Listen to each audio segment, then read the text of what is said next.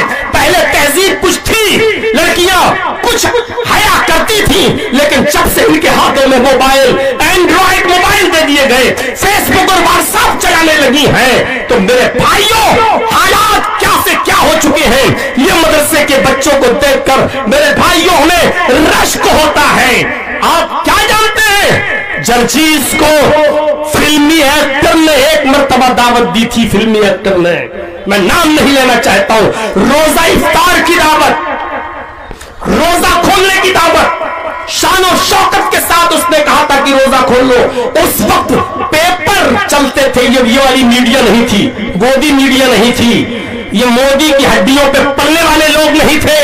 मेरे भाइयों, उस वक्त पेपर वाला आते थे, पूछते थे कि जर्जी साहब आपको इतने बड़े फिल्मी एक्टर ने दावत दी है और आप नहीं जा रहे। मैंने कहा कि क्यों जाऊंगा, वो फिल्मी एक्टर की हैसियत क्या है, वो माले हराम से रोजा इफ्तार कराएगा। चंद हीरोइनें उसके पास बैठी होंगी, उनके पास जाकर आप फोटो खींच के पेपर में दे सकते हो। उनसे ज्यादा बेहतर मदरसे के ये बच्चे हैं जो हिफ्ज का सर्टिफिकेट लेकर जब चलते हैं तो काबे के रब की कसम इनके पैरों के नीचे फरिश्ते अपना पर बिछाते हैं। इनके लिए समंदर की मछलियां दुआएं करती हैं, जिसके लिए सारी दुनिया की इंसानियत बद्दुआ करती हो, फरिश्ते बद्दुआ करते हो। मैं उनकी रोजा इफ्तार पार्टी में जाऊंगा। मेरे भाइयों, इन बच्चों को ऐसी नजरों से मत देखो। कयामत के दिन सबसे ज्यादा खुश नसीब इन बच्चों के वो माँ बाप होंगे जिनके सर पर ताज होगा और वो ताज सूरज से ज्यादा चमक रहा होगा। इन बच्चों के माँ बाप के सर पर वो ताज जो भी देख रहा होगा वो रश्क करेगा, उसको देखने के लिए तरसेगा और पूछेगा ये कौन खुश नसीब है जिसके सर पर ये सोने का ताज रखा गया है। मेरे भाइयों, जिस तरह आज फिल्मी एक्टरों को देखने के लिए आप दुनिया में यहां मरे जाते हो, भीड़ जमा करते हो, उससे कहीं ज्यादा बढ़कर इन हाफिजों के माँ बाप को देखने के लिए लोग तरसेंगे और सोचेंगे काश मैंने अपने बच्चों को भी हाफिज बनाया होता। मेरे भाइयों, जिन फिल्मी एक्टरों को देखकर तुम खुश होते हो, रब्बे काबा की कसम, वो हम उलमाए किराम की पैरों की मिट्टी और धूल का मुकाबला नहीं कर सकते हैं। इसलिए कि ये उलमा, ये तलबा जब जमीन पर चलते हैं तो फरिश्ते अपना पर बिछाते हैं और समंदर की मछलियां दुआएं करती हैं। आप इनका मुकाबला इन तलबा से, इन उलमा से करेंगे? नहीं। यही एक ऐब बुरा है कि वफादार हूं मैं, यही वजह है कि हम बदनाम हैं। मेरे भाइयों, कि खुलकर बोल दिया जाता है। और उस एक्टर का बयान भी पेपर में छपा था कि मेरी इंसल्ट सबसे ज्यादा मौलाना जर्जीस ने की है कि मेरी दावत कबूल तो कार्ड को वापस करवा दिया और रिटर्न मेरे पास आ गया। मेरी नहीं आते तो चलता, लेकिन उन्होंने मेरे कार्ड को वापस करवा दिया और ये लिख दिया कि मैं ऐसी दावत में शिरकत नहीं कर सकता जहां के लोग इस्लाम का खुला हुआ मजाक उड़ाते हो। मेरे भाइयों, तसव्वुर कीजिए आप, मैं जानता हूं इस मकाम पर जो पहुंचा हूं वो इस्लाम ने इज्जत दी है, इस मकाम पर जो पहुंचा हूं वो अल्लाह ने इज्जत दी है। और ये इज्जत को बनाकर रखना ये आदमी के अपने हाथ में होता है। दुनिया कौन सी सियासी पार्टी है मुझे बताओ जो जर्जीस को अपनी पार्टी में नहीं लेना चाहती है? क्या आपके बिहार की जनता दल पार्टी लालू की क्या हमको नहीं लेना चाह रही है? क्या नीतीश हमको अपनी पार्टी में नहीं लेना चाह रहे हैं? क्या राहुल गांधी हमें अपनी पार्टी में नहीं बुला रहे हैं?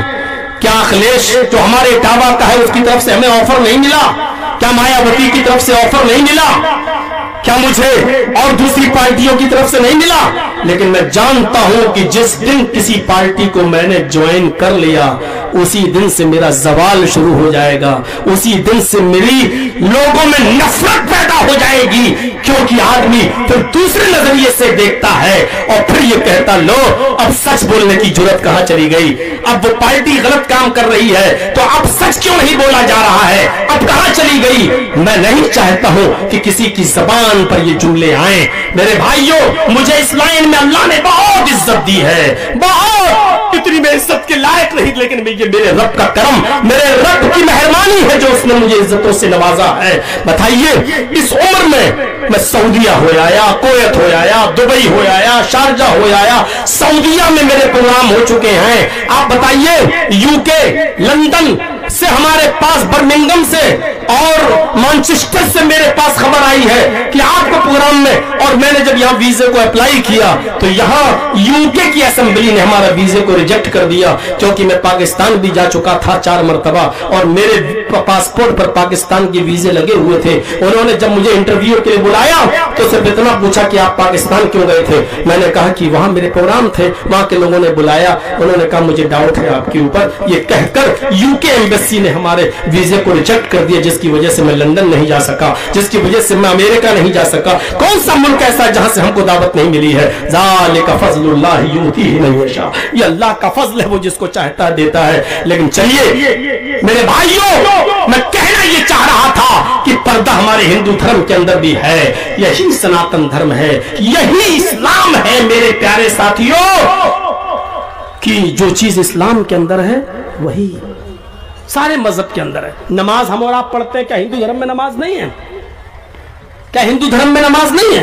योगी उज्जीत सततमात्मानं रहस्य स्थिता एकाकी अच्युतात्मा निराशीर परिग्रह, श्रीमद् भागवत गीता का अध्याय 10, अध्याय 6 मंत्र नंबर 10, थोड़ा गलत बोल गया, श्रीमद् भागवत गीता अध्याय नंबर 6 और मंत्र नंबर 10।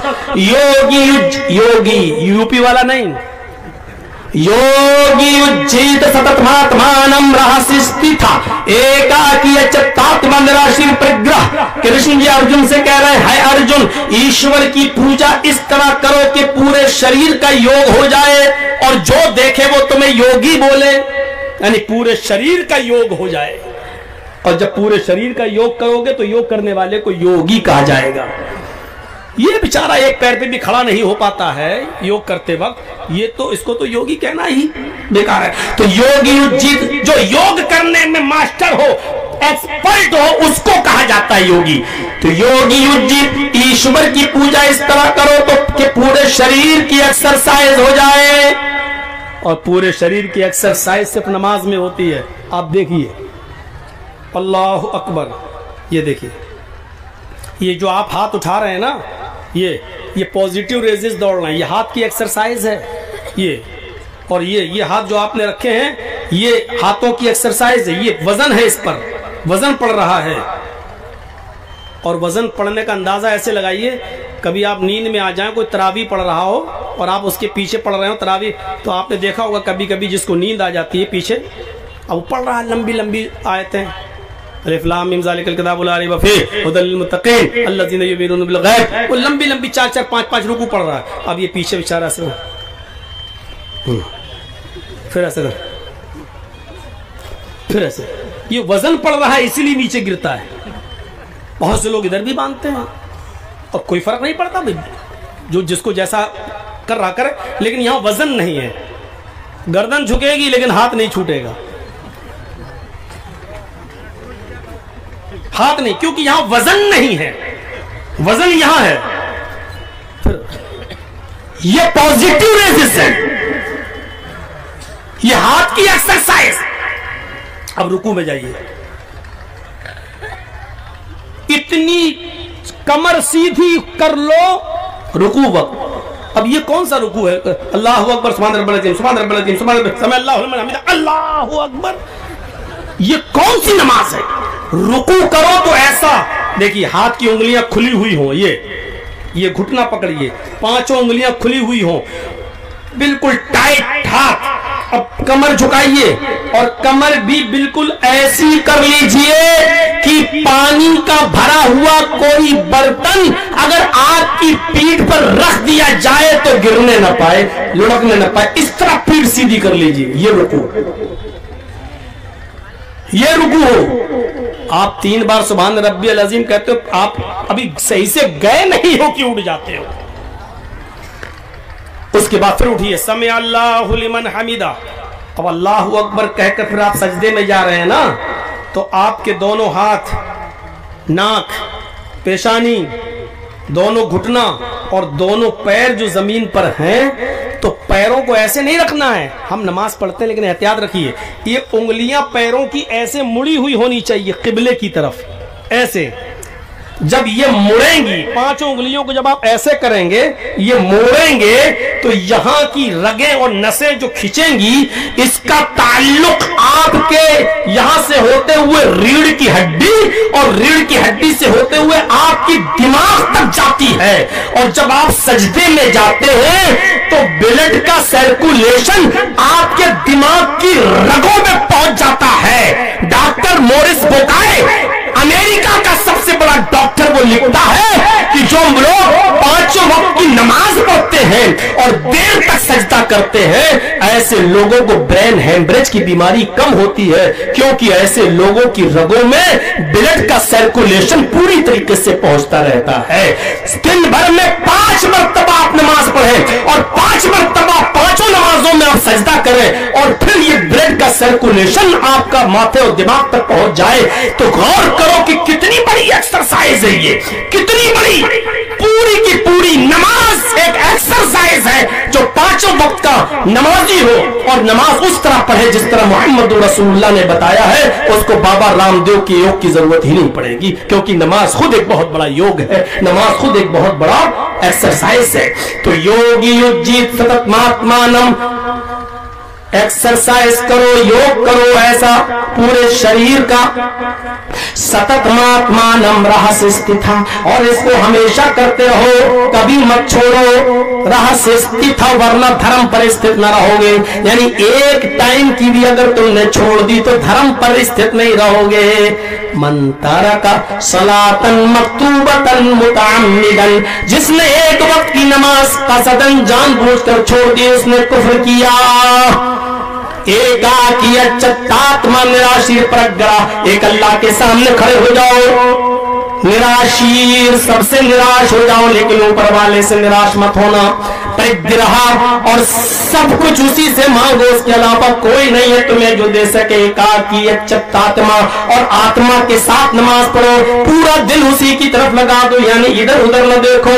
पंचम समय कर्तव्य, ऐसा 5 टाइम करो, यानी ये नमाज 5 वक्त पढ़ो, 5 टाइम करो। मृगचरम, पवित्र धरती पर सजदा करो, पवित्र धरती पर माथा टेको, और जमीन पाक न मिले तो मृग मानी हिरन और चर्म मानी चमड़ा, तो मृग का चरम, हिरन के चमड़े को, हिरन की खाल को तुम बिछा लो, यानी हिरन की खाल को जाए नमाज बना लो, और उसके ऊपर तुम ये नमाज पढ़ो। और क्या चाहिए? 5 वक्त की नमाज का जिक्र वेदों में और गीता और रामायण में। ज़कात का दानम दीक्षिता, दान दो, ये ज़कात का जिक्र वेदों में। हज का जिक्र वेदों में। तीर्थ यात्रा कर्तव्यता, अपना शहर छोड़कर किसी पवित्र शहर में चला जाओ। गंगा जलेश भवती, जहां गंगा का पवित्र जल मौजूद हो, जहां गंगा का पवित्र जल मौजूद हो। गंगा का पवित्र जल का मतलब जहां जमजम मौजूद हो। अब टाइम हम नहीं लेना चाहते उस तरफ जाने का कि गंगा से मैं जमजम को साबित करो, ये बताऊं कि गंगा जमजम ही को कहा गया।